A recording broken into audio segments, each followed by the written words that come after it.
interesting to look at.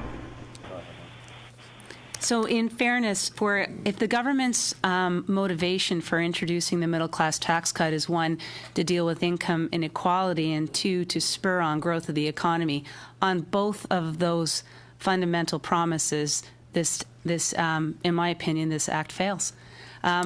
I do want to have one other question on income inequality, if I could.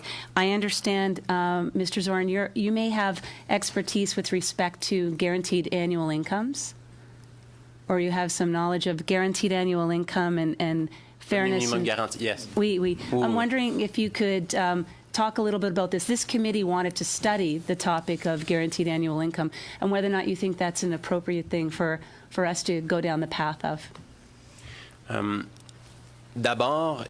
First of all, to a certain extent, Canada already has a partial universal, which is pretty much a paradox, but you get the point. For this particular path, would it reduce inequality or not?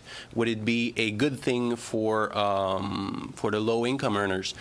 It's really a question of it all depends of the parameters of the measure, because it can make a lot of people worse off, and it's a lot of money that you're putting into a social program that could go instead in terms of public services, in terms of more specific transfers. And I'm not talking about really narrow means tested programs. It should be large, but should it be universal to the point that you are putting a lot of money on the table?